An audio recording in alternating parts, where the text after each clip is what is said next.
Hi guys, it's Isa. Today we're gonna see some amazing fantasy books that are perfect to binge. The books that we're gonna see in this list are books that are very fast, that go very quick, and that get you hooked to the pages from moment one.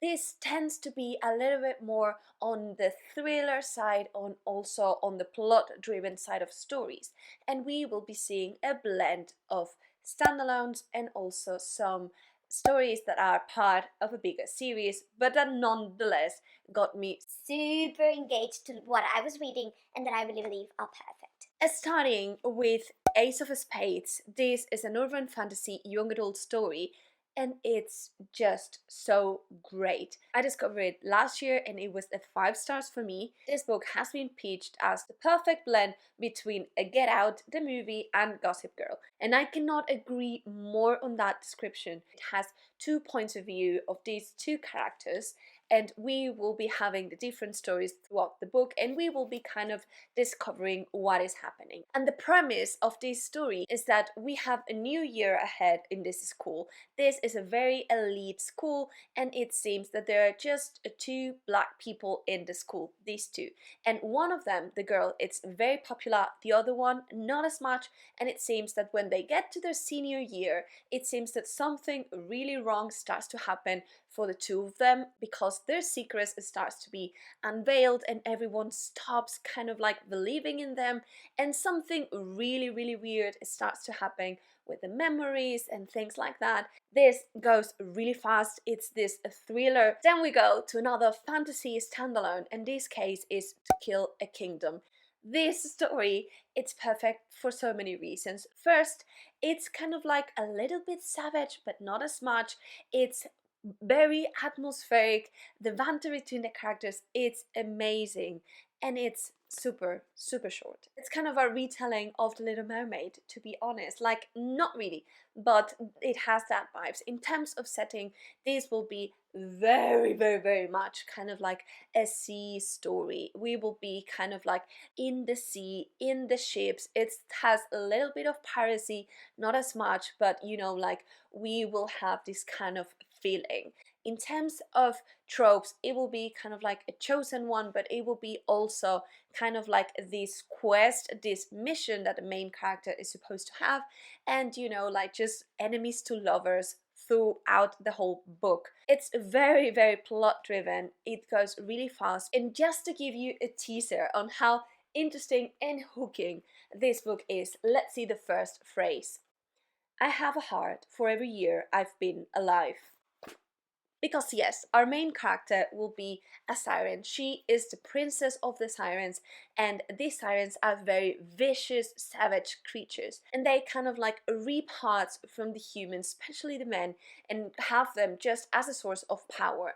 And the case of our main protagonist, or at least one of them, because this is again a dual point of view, she, this princess, will have the hearts of only a very important man, very important princess, or very important people. And one day she is tasked to have this heart of this prince, also siren hunter, which is our second point of view. The path of the two will blend and they will embark in a story that is full of deception, full of secret agendas, and honestly, I couldn't put it down. Next, we have The Atlas 6, one of those stories that once that you get to it, you cannot put it down. It has 6 different points of view, but far from being complex, it is thrilling. There's this dark academia setting. The tropes are kind of like chosen one, but there are also like different powers, and we will be needing to kind of like fight to see who is the best one of them. And it's a perfect blend between a character and a plot driven story. This will start with these 6 characters being kind of like Selected as the most powerful mages. and each of these different characters has a different power.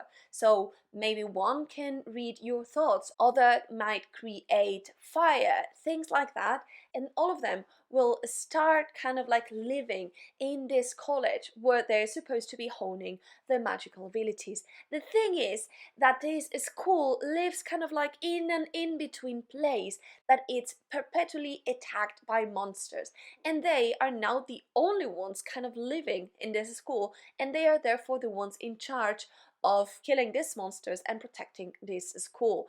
They will uncover though that there's a little bit more to this school, and that they will need to, show their abilities and at some stand compete between themselves. The characters are very grey. There's not this like all of them are perfect. They aren't. Cannot say that I liked any of the characters, but at the same time, you do like them. It's that kind of feeling. So again, if you were hoping for some book to binge, this is it. Adding to the mix a new release that I found it was a very, very bingeable, we have Only a Monster. This is a young adult story that it's a very much young adult, but In a classic way, it has this a classic young adult feeling.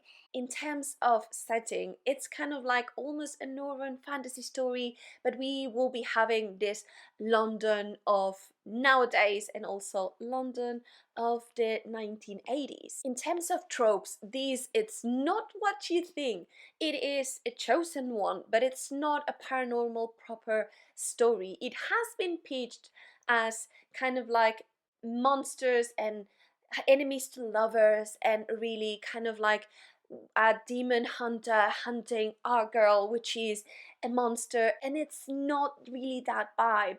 However, it's really much more than that. It's a very plot driven, it goes really fast, and this story, the stakes are so high every time that it's very bingeable. The ending also such a cliffhanger. So really, really recommend. It will follow the story of our main girl who is half human, half monster. The monsters in this world are not kind of like werewolves or vampires. The thing that they do is that they are able to steal time from humans and use that time to time travel. And so the story will begin with our girl kind of like traveling into the future, just like some hours, kind of starting a set of events that are really awful and that will have massive consequences, and that very quickly put her and another characters into the past trying to fix it. I've read this book kind of like almost 1 month something ago, and I still find myself thinking about it. I thought that it was very well done, and I really, really recommend. It's super fast. Changing gears a little bit, we have the Southern Book Club's Guide to Slaying Vampires. This book definitely leans towards horror. It is a horror paranormal story that, as the title says, has vampires. However, you cannot believe how this is a fantastic blend between almost humor and horror. I found myself starting to read this book kind of like at the beginning of a day, and I ended this book in a day. It was like 2 a.m. and I was like, oh my god. It's this kind of blend. The tropes are kind of like, we have this middle-aged woman that is kind of like in charge of taking care of her home, but she is way more than that, and she and her friends will need to grow a little bit and face this situation and save their whole neighborhood. It's definitely a blend between character and a plot driven story, because a lot happens, but at the same time the things that happen are not like super fast, but are definitely building.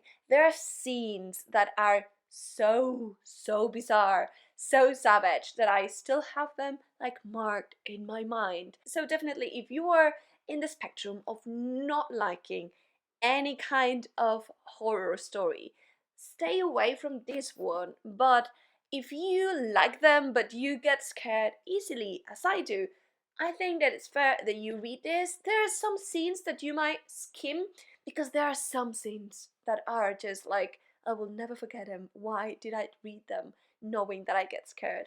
But at the same time, it's so fantastic. We'll have Patricia, which is this woman that has this book club, and this book club is the only escape that she has for life that she doesn't really love. And she and her friends are very used to read thrillers, and it seems that one day someone weird gets into their neighborhoods and starts to get into their book clubs at the same time that children start to disappear. So this women's club will be in charge of discovering what is happening. You won't regret picking up this book. Coming back to fantasy, we have a book that has a slow beginning, but it's super engaging, and that is Legendborn.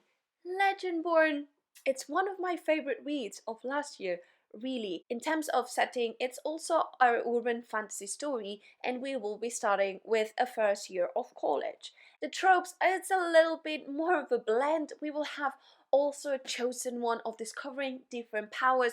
We will have more of a soft magic system here, but we will also have a root magic system in this book, which made the blend very interesting. We will have Arthurian mythology elements also in this book, and it's also a blend between a character and a plot-driven story, because a lot happened, but at the same time the depth in which you can understand and learn about our main character Bree, it's just outstanding. And we will be following our main girl as she is kind of like coping with the death of her mom, and she is starting college, and the first night out she sees how something magical happens and how everyone kind of forgets what is happening.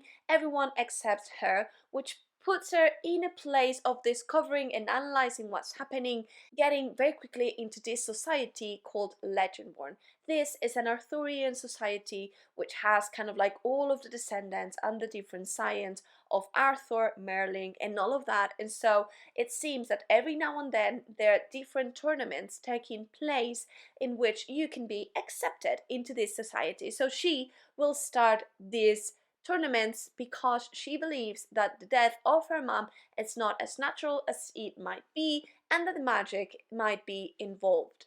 What we discover then, it's fantastic. There's also love triangle in here in a slow burn, and it's honestly one of the best love triangles that I've read in a while. Your heart will be torn, and we are finalizing with a story that it's also one of my favorite reads of last year, which is Shadow of the Fox. This story, it's quick, it's beautiful, and it's very plot driven, highly emotional at points, and a cozy read. So it has it all. In terms of setting, we will have this feudal Japanese environment.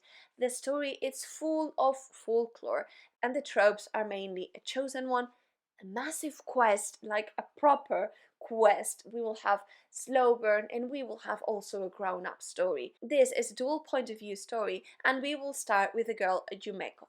She is half human, half kitsune, so half fox, and she has lived all of her life in this temple, taking care of an element that is of greater value. One day, everyone in this temple is killed, putting Jumeko on the flea, taking care of this sacred element and taking it to safety, starting therefore this quest. However, in this path of getting this element to safety, she will meet the other point of view, Tatsumi. He is a samurai, and he is kind of like this shadow samurai that has the power of one a demon inside of the sword. He belongs to one of the most powerful and dangerous clans out there, and he is also seeking these sacred elements. And along the way, they will meet all the people that will join this quest, and throughout the story, we will be seeing a very fantastic fights, so many demons